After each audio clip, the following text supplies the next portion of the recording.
নমস্কাৰ, আজি মই আলোচনা কৰিম ক্লাছ 10ৰ অসমীয়া পাঠ্যপুথিৰ বৰগীত কবিতাটোৰ কিছুমান গুৰুত্বপূৰ্ণ প্ৰশ্ন উত্তৰসমূহ।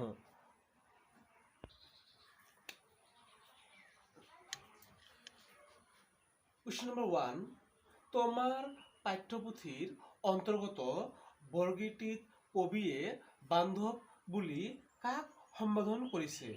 এনচাৰ: হৰিক সম্বোধন কৰিছে।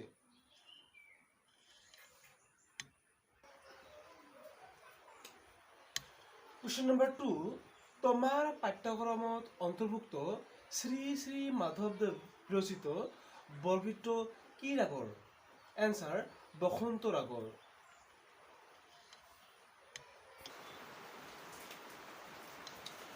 কুৱেশ্যন নম্বৰ 3, মাধৱদেৱৰ সাহিত্যিক জীৱনৰ কীৰ্তিস্তম্ভ কি?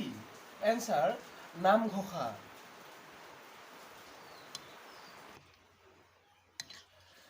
কুৱেশ্যন নম্বৰ 4, সনক সনন্দ যোগী যাহাকো ধিয়াই, সনক সনন্দ আদি যোগীসকলে কাক ধ্যান কৰে বুলি কৈছে?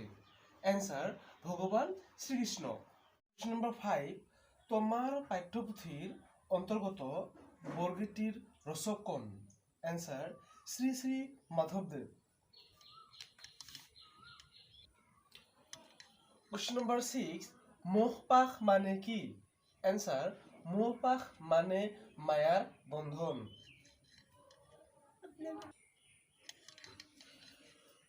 কুৱেশ্যন নম্বৰ 7, মাধৱদেৱে ৰচনা কৰা বৰগীতৰ সংখ্যা কিমান? এনচাৰ: 191টা বা 9 কৰি 11টা।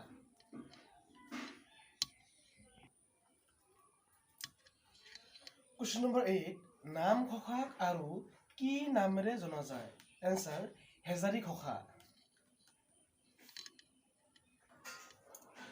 কুৱেশ্যন নম্বৰ 9, মাধৱদেৱ বিৰচিত কাব্যখনৰ নাম কি? এনচাৰ: ৰাজসুই কাব্য। কুৱেশ্যন নম্বৰ 10, ব্ৰজাৱলী ভাষাৰ মূল ভেটি কি? এনচাৰ: ব্ৰজাৱলী ভাষাৰ মূল ভেটি Maithili. Please subscribe my channel to get more videos. Thank you for watching.